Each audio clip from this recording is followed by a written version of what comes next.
नमस्कार, knocking-news.com में आपका स्वागत है। मैं हूं गिरिजेश वशिष्ठ। मैंने आपको कुछ चीज़ें समय रहते बता दी थी। अमेरिका को लेकर क्या होने वाला है और ट्रंप को लेकर क्या होने वाला है।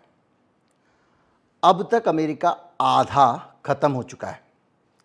अमेरिका आधा ख़त्म हो चुका है और ये सुनने में विश्वसनीय चीज़ें नहीं लगती। भाई आधा अमेरिका कैसे ख़त्म हो जाएगा, किसी के कहने से मान लेंगे क्या।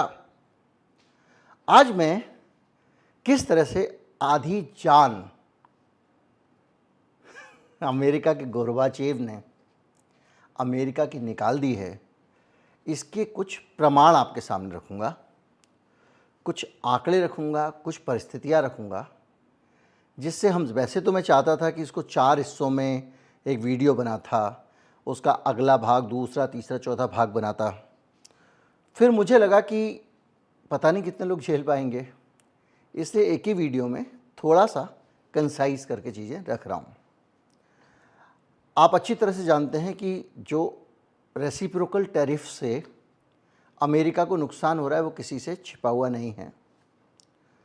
अमेरिका का शेयर मार्केट, जितने रुपए का ट्रेड डेफिसिट था अमेरिका का, जिसके कारण ये रेसिप्रोकल टैरिफ लगाना या बदले की भावना से टैरिफ लगाने का ट्रंप ने ऐलान किया, उससे 3-4 गुना नुकसान शेयर मार्केट में 2 दिन में ही हो गया है।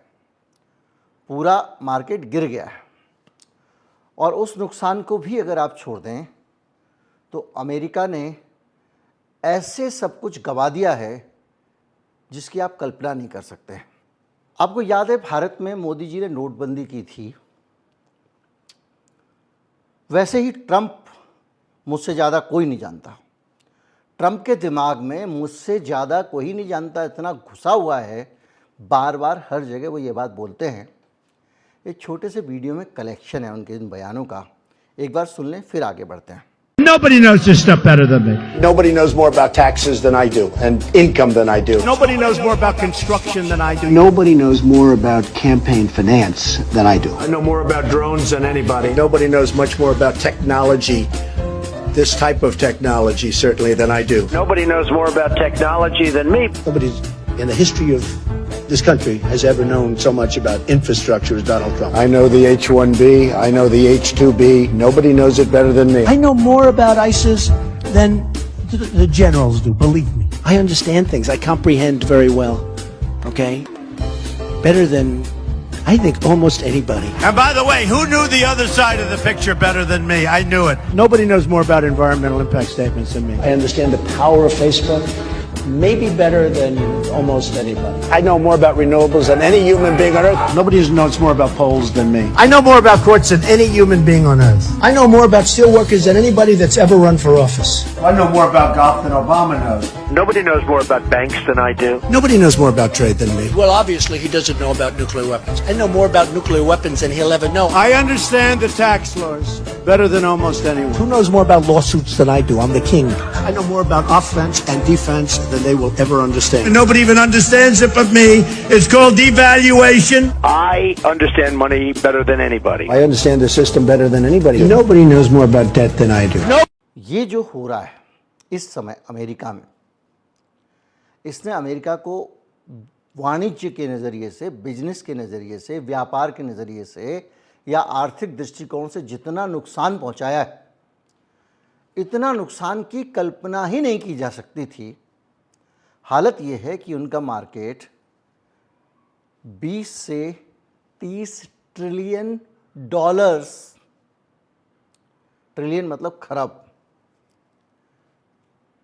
30-35 खरब डॉलर का नुकसान उठा चुका है।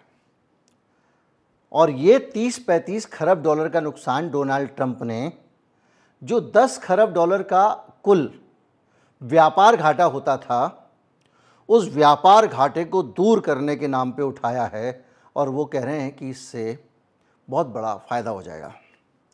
याद कीजिए नोटबंदी से जिस तरह की देश की अर्थव्यवस्था की तबाही हुई थी और सब कुछ वापस समेटना पड़ा था, ट्रंप भी यही शायद करेंगे, लेकिन उसकी नौबत अभी नहीं आई है, क्योंकि ट्रंप के इरादे मुझे शुरू से चीज़ें ठीक करने से ज़्यादा ख़राब करने वाले लगते हैं। हालत ये है कि इतने बड़े नुकसान के बीच में चीन सख्ती से पेश आ रहा है, और चीन सख्ती से इसलिए पेश आ रहा है, उसके पास खोने को कुछ नहीं है। और जो धमकी ट्रंप दे रहे हैं, अगर चीन 10 रुपये का एक्सपोर्ट करता है तो उसमें 1 रुपये का एक्सपोर्ट केवल अमेरिका को करता है। सारा भी बंद कर दोगे, चीन को फ़र्क नहीं पड़ेगा। लेकिन बताता हूँ 10% की भरपाई वो कैसे करेगा। लेकिन आपके यहाँ पर बहुतायत चीज़ें ऐसी हैं कि अगर आपने 100% भी टैरिफ लगा दिया तो दुगने दाम में लोगों को खरीदनी पड़ेंगी। आईफोन जैसी बहुत सारी चीज़ें ऐसी हैं जिनका बाज़ार गिर जाएगा, क्योंकि दुगने दाम कौन चुकाएगा फ़ोन के। और बहुत सारी ऐसी चीज़ें हैं कि उनका काम नहीं चलेगा तो तुम्हारे ही लोग लुटेंगे। और चीन ने इस 10% की जो भरपाई है उसको करने का जुगाड़ ढूंढ लिया है। वो कह रहा है तुम सैंक्शन लगाओ। इन्होंने कहा मैं 50% और सैंक्शन लगा दूंगा। चीन ने जवाबी 25 लगाया। कह रहा कोई बात नहीं, लगाओ, मैं और लगा दूंगा। क्योंकि उसने क्या किया कि हम लोग यहाँ पे डॉलर की कीमत बढ़ाने के लिए, आपको पता है, अपने ही छापा हुआ रुपया डॉलर से ख़रीदते हैं। चीन ने उल्टा किया, उसने अपने युआन का डिवैल्यूएशन कर दिया, यानी चीन की मुद्रा और सस्ती कर दी। अब क्या होगा, हम या दुनिया का कोई भी देश चीन से सामान मंगाएगा तो सामान उसको सस्ता पड़ेगा। क्योंकि अभी मान लीजिए 1 रुपये में 2 पेड़े आते थे, अब युआन सस्ता हो गया तो 2.5 पेड़े आ जाएंगे ना। तो इस वजह से उसका जो नुकसान अमेरिका से भरपाई से हुआ है उसको वो आसानी से पूरी दुनिया से पूरा कर लेगा, कि चीन तो पूरी दुनिया को एक्सपोर्ट कर रहा है। अब इससे एक काम और भी कर रहा है, एक डिजिटल पेमेंट सिस्टम ला रहा है।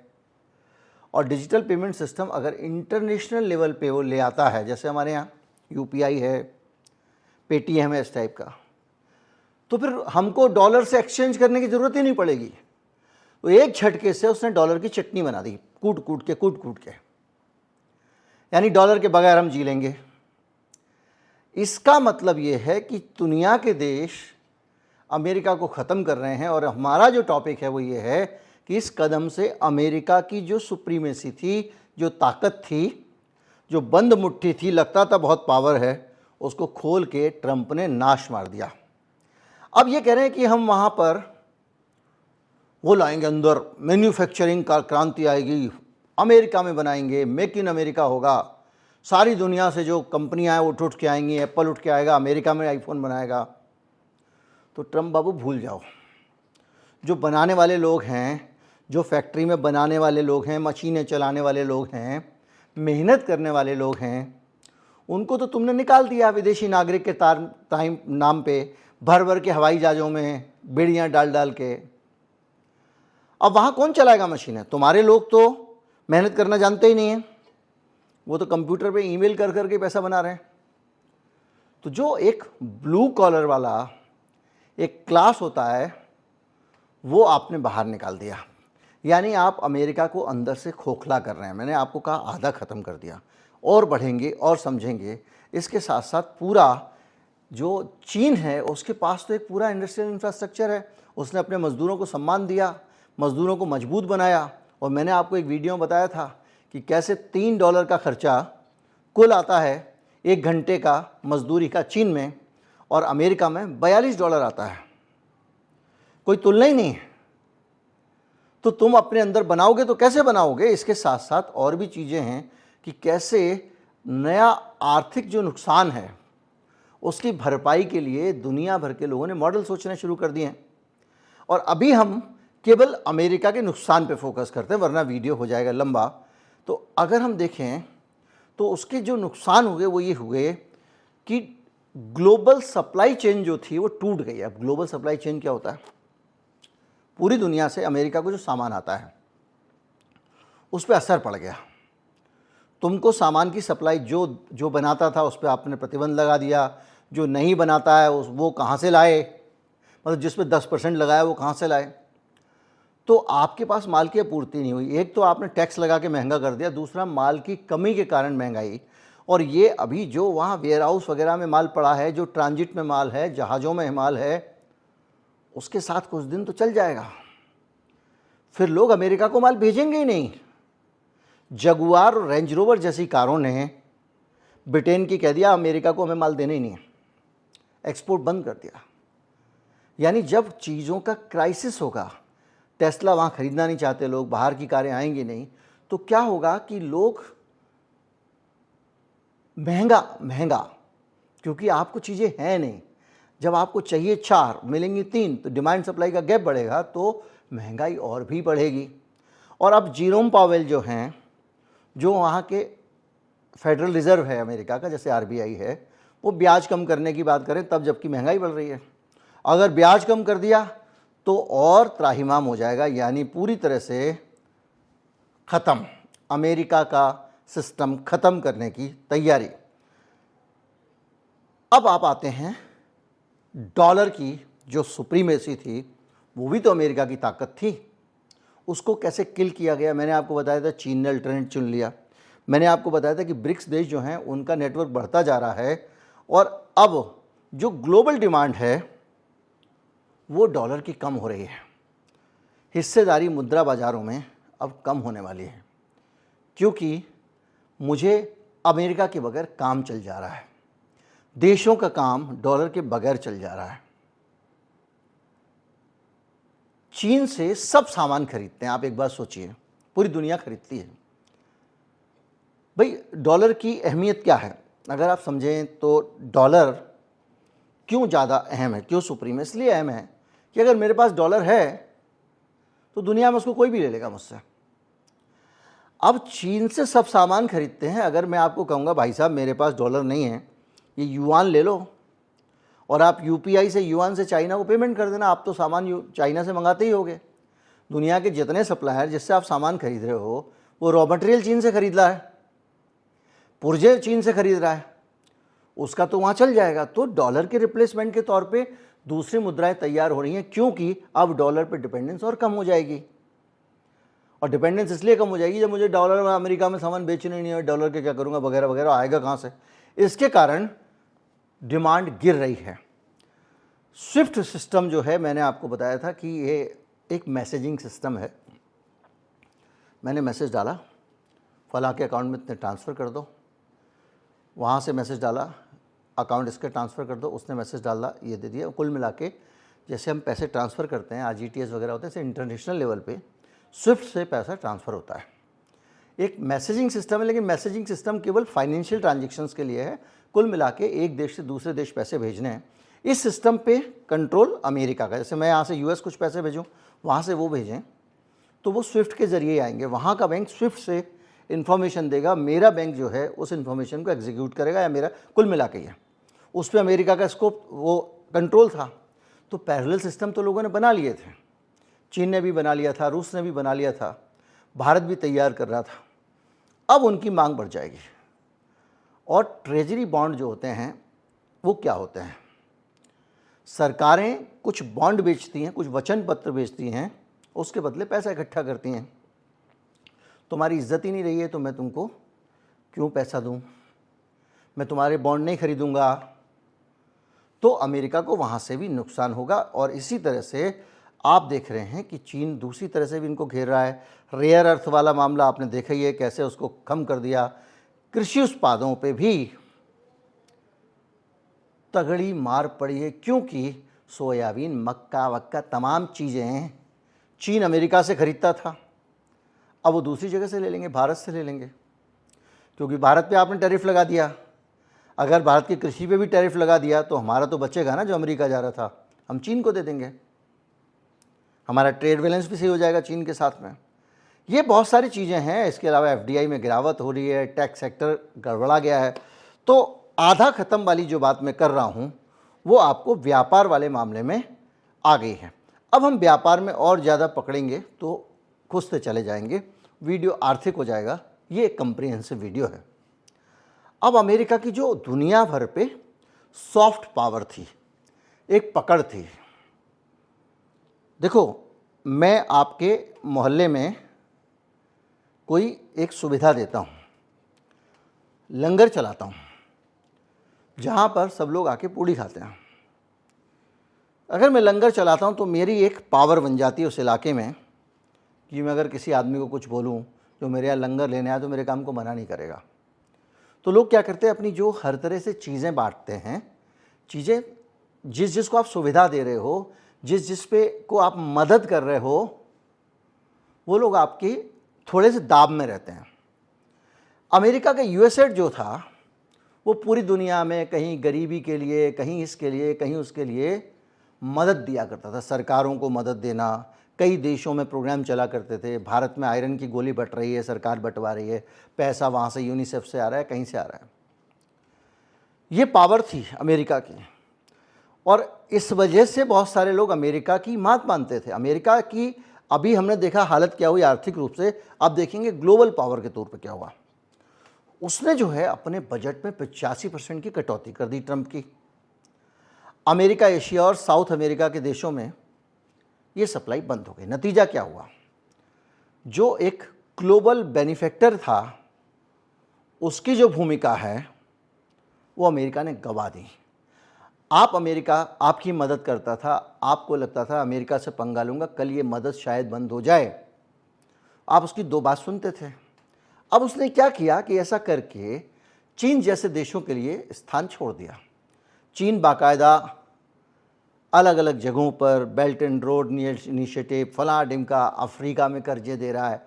पूरी दुनिया में वो पहले से ही श्रीलंका को कर्जा दे के उसका बंदरगाह ले लिया, पूरा शहर ले लिया हम्बन टोटा।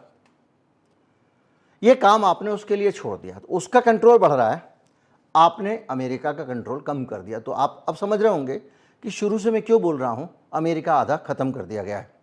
इसके साथ साथ जो इंटरनेशनल फंडिंग होती थी, अब आप सोचिए कि जब महामारी आई तो दुनिया में किसकी चलती थी, WHO की चलती थी। हालत ये हुई कि भारत सरकार से कहा गया, पूरी दुनिया की सरकारों से, कि आपने यहाँ एक ऐसा कानून पास कर दो कि जब कोई महामारी आएगी तो हमारे देश की सरकार की चलेगी नहीं, सीधे WHO का ऑर्डर चलेगा। बिल गेट्स जैसे बहुत सारे लोग इसके पीछे थे, अमेरिका भी था। तो वो जो WHO था उसके ज़रिए दुनिया का हेल्थ सेक्टर पे इनकी पावर थी। ये दवा रिकमेंडेड है, ये नहीं है, इस दवा कंपनी को ख़त्म कर दो, इसको आगे बढ़ा दो। तो ये अमेरिका की पकड़ थी, उस WHO को इसने ख़त्म कर दिया।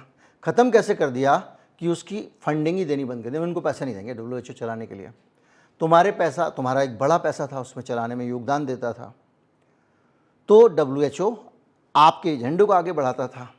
तो वो एक तार जो था कंट्रोल का, दुनिया को कठपुतली बनाने का, वो भी कट गया। यूनेस्को जो है वो भी सांस्कृतिक संरक्षण के लिए पूरी दुनिया में काम करता था, और उसके ज़रिए अमेरिका कंट्रोल करता था थोड़े से पैसे देके। वो पैसे भी इसने बंद कर दिए, और उसने जो शरणार्थियों के लिए UNHCR एजेंसी है, दुनिया भर के जो शरणार्थी वगैरह हैं उनकी मदद करने का काम करती थी, उससे भी आपने वापस ले लिया। यानी जो दुनिया पे कंट्रोल है वो अमेरिका छोड़ता जा रहा है। तो इससे क्या होगा, अमेरिका की जो दबाव बनाने की, प्रेशर बनाने की कैपेसिटी थी, हर आदमी के तो माथे पे पिस्तौल नहीं लगाएगा ना, सबके ऊपर रोज रोज मिसाइल तो नहीं छोड़ेगा ना, इन्हीं सब चीज़ों से दुनिया को नियंत्रित करता था ना। तो ये गोरबाचेव उन सारे टेंटिकल्स को काट रहा है। इसके पीछे जो लीडरशिप आई थी अमेरिका के पास कोविड के बाद में हेल्थ की, वो भी ख़त्म हो गई। अब आप वॉर पे आ जाओ, युद्ध पे आ जाओ। नेटो क्या था? North Atlantic Treaty Organization. NATO में इन लोगों ने अपना समझौता किया हुआ था कि साथ जिएंगे साथ मरेंगे। बहुत सारे दुनिया के देश थे, उसमें कई देशों को अमेरिका ने कहा तू कुछ मत कर, हथियार मत रख, हम है ना, हम तेरी तरफ से लड़ेंगे। बेचारे मान गए वो। इसके अलावा नेटो जो था उसके जैसे धारा, उसका क्लॉज 5 है, धारा 5 है। धारा 5 में नेटो के ये प्रोविज़न है कि अगर एक देश पे हमला होगा तो सारे देशों पे माना जाएगा। यानी अमेरिका के साथ लड़ने के लिए इतने सारे देश थे। यानी अमेरिका को अगर लड़ना है यूरोप में तो वहाँ बैठा हुआ है फ्रांस, संभाल लेगा। उधर जाना है तो तुर्की संभाल लेगा। इस तरह से उसने अपनी पूरी मजबूत पकड़ बनाई हुई थी।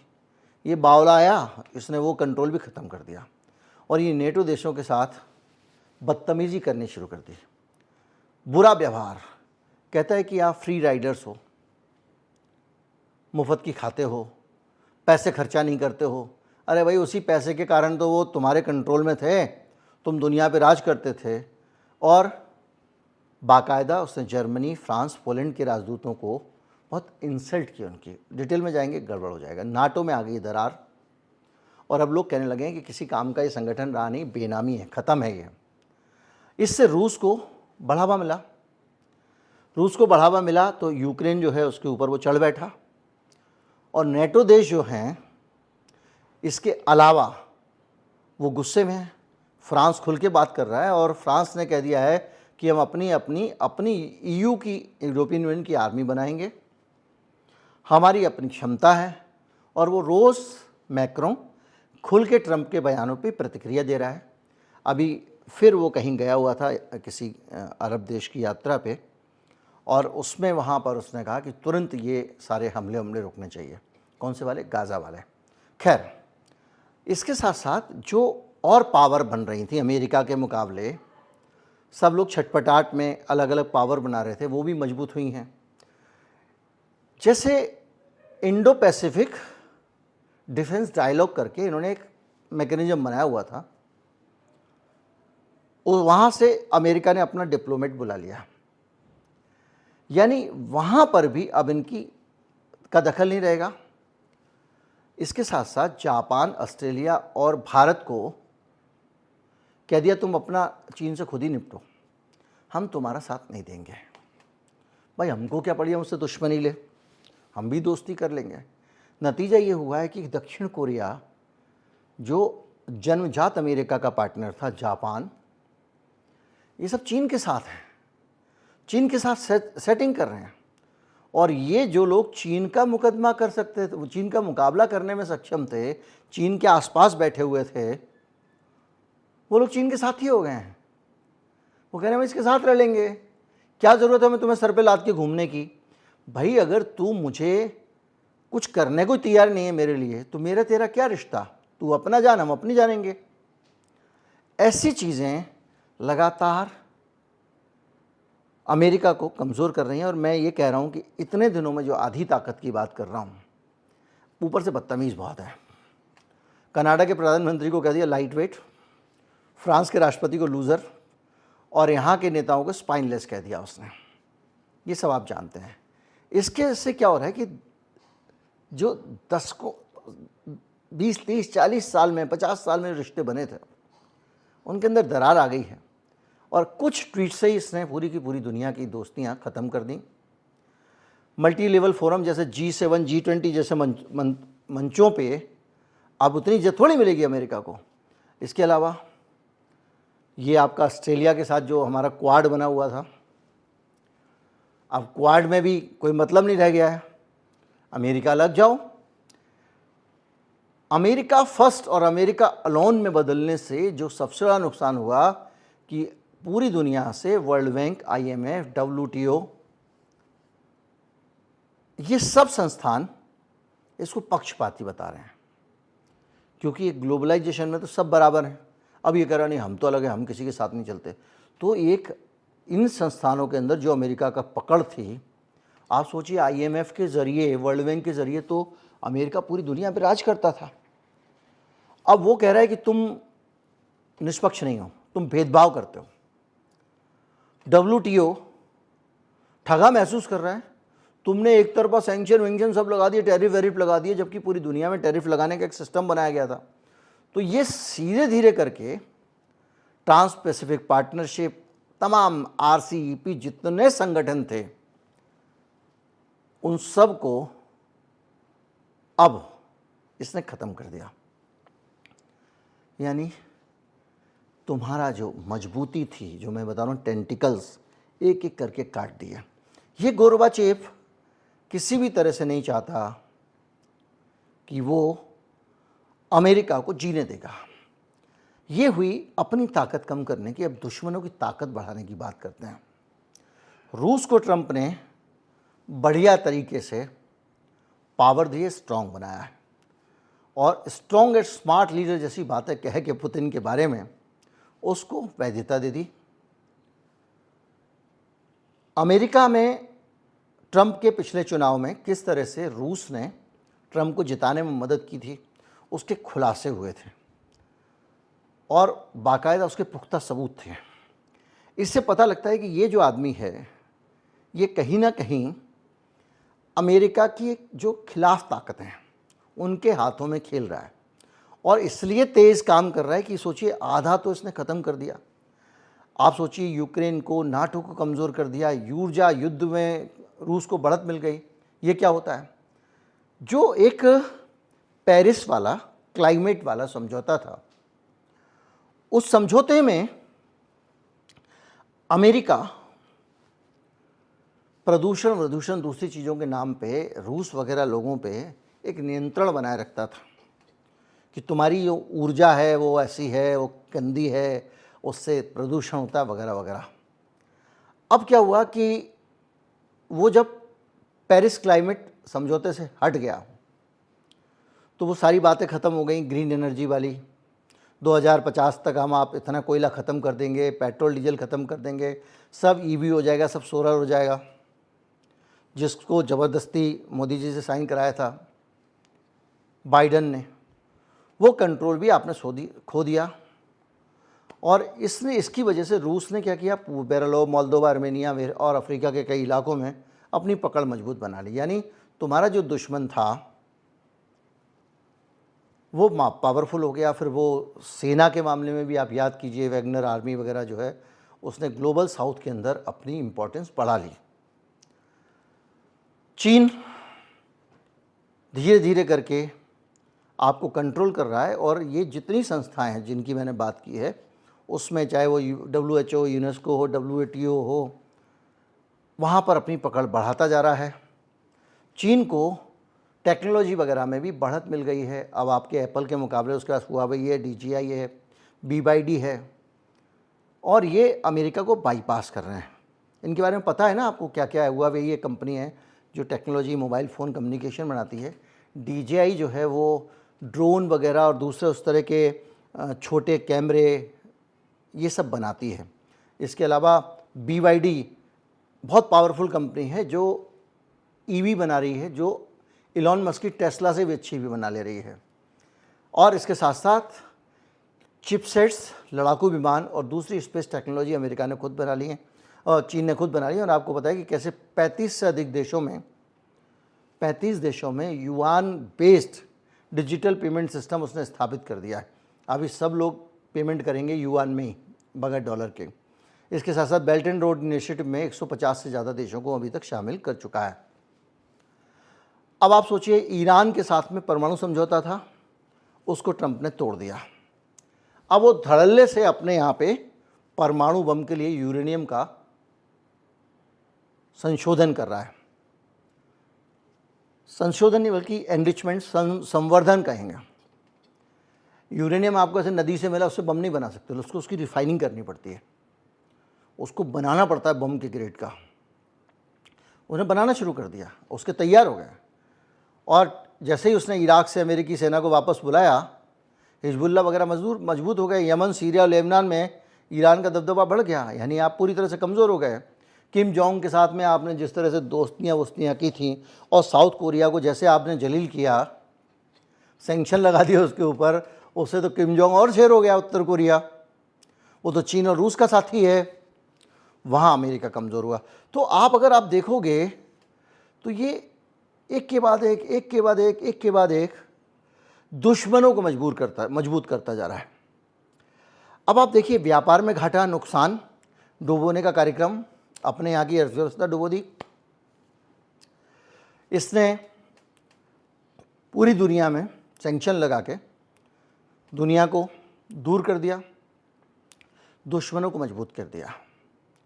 अब आप देखिए कि किस तरह से इसके देश की खुद की घेराबंदी शुरू हो गई है। जापान, कोरिया अमेरिका से नाराज है, चीन के पास जा रहे हैं और वो लोग जुड़ रहे हैं क्योंकि उनको कह दिया कि पे मोर फॉर योर प्रोटेक्शन, भैया पैसा और दो तो हम आपको संरक्षण देंगे। जापान कह रहे हैं यार इसके भरोसे तो हमने क्या क्या किया, जापान ने हथियार नहीं बनाए, अमेरिका रक्षा करेगा। उत्तर कोरिया अब कह रहा है और पैसे लाओ तो हम आपको प्रोटेक्शन देंगे। वो लोग चीन के पास चले गए। कोरिया जो है वो चीन रूस और दूसरे जगहों से व्यापार बनाने की कूटनीति बना रहा है। उत्तर कोरिया के साथ में दक्षिण कोरिया दोस्ती बना रहा है, क्योंकि झगड़े इस बात का था कि अमेरिका उत्तर कोरिया के खिलाफ उसको बनाए रहता था, ताकि उत्तर कोरिया कौन कम्युनिस्ट देश है तो उस पर लगाम लगाई जा सके। चीन कम्युनिस्ट देश है। अब ये कह रहे हैं हमको दुश्मनी थोड़ी है कम्युनिस्ट देशों से। ठीक है भाई, तुम्हारी लड़ाई थी अमेरिका की, इसमें हम लड़ रहे थे, पीछे हट गए हैं। इससे आप देख रहे हैं कि हम यूरोप, अमेरिका, नेटो के देश जो सारे के सारे जिसको ऑब्सोलीट कर रहे हो, ये सब चीज़ें अब भारी पड़ रही हैं। मैक्रो कह चुके हैं कि ये बकवास है। सऊदी अरब जो है वो अमेरिका दूर और चीन पास हो गया, उसके साथ में यूएई और ईरान की फिर से नज़दीकी आनी शुरू हो गई है। सोचिए, कहाँ वो एकदम अमेरिका के साथ रहता था। तुर्की रूस के साथ हो गया, S-400 खरीद लिए। ये पूरा कैलकुलेशन बता रहा है कि किस तरह से पूरा नुकसान आपके सामने रखा हुआ है, और ये दिख रहा है कि किस तरह से ट्रंप ने हर मोर्चे पे अपने ही देश को ख़त्म कर दिया। अब नतीजा ये हुआ है कि जो पूरा इकोनॉमी है उसमें उसका हालत ख़राब हो गई है, डॉलर पर अविश्वास हो गया है, वर्किंग क्लास को नुकसान हो गया, बहुत सारे नुकसान हो गए हैं। जियो पॉलिटिकल कंडीशन होती है उसमें अमेरिका की घेराबंदी, सहयोगी दूर हो गए हैं, और लोगों ने अपने अपने तरीके से जो अमेरिका के दुश्मन थे वो मजबूत हुए और उन्होंने अमेरिका की घेराबंदी शुरू कर दी। अमेरिका ने पूरी दुनिया से अपना कंट्रोल कम कर लिया। नेटो जैसी चीज़ों से जो उसकी एक सुरक्षा की ताकत थी उसको उसने कमज़ोर कर लिया। और ये सारी चीज़ें बताती हैं कि किस तरह से अभी साल भर हुआ नहीं है, ट्रंप ने अमेरिका को आधा ख़त्म कर दिया है। अमेरिका अब दुनिया में एक और देश बन गया है। अब वो दुनिया का राजा नहीं रहा, दुनिया का चौधरी सरपंच नहीं रहा, और ये ट्रंप ने इतने कम समय में किया। इससे आप आसानी से समझ सकते हैं कि 4 साल अगर ये टिक गया तो ये गोरबाचेव अमेरिका का क्या हाल करेगा। जो लोग अमेरिका को दुनिया का सबसे बड़ी उपभोक्ता व्यवस्था मानते थे, सबसे ज़्यादा कंज्यूमर जहाँ पे थे, वहाँ पर लोग रोते हुए नज़र आने वाले हैं। उम्मीद करता हूँ कि ये पूरा का पूरा एक विश्लेषण है, उससे आप समझे होंगे कि कोई भी देश ये काम आसानी से, समझदारी से नहीं कर सकता। इतने प्लान तरीके से किसी देश को ख़त्म करने का काम कोई मूर्ख तो नहीं कर सकता। हमारी नोटबंदी थी, उसके पीछे कैसे अमेरिका का रोल था, इस पर हमारा वीडियो है, आप देख लीजिएगा। वैसे ही हो ना हो, ट्रंप के पीछे भी कुछ ऐसी फोर्सेस हैं जिस पर रूस पे ध्यान ज़्यादा जाता है, जो अमेरिका को ख़त्म करने का ये वाला रास्ता अपना रही हैं। उम्मीद करता हूँ वीडियो आपको अच्छा लगा होगा। अच्छा लगा हो तो ज़्यादा से ज़्यादा लोगों तक पहुँचाएं, चैनल को सब्सक्राइब कर लें। नमस्कार, जय हिंद।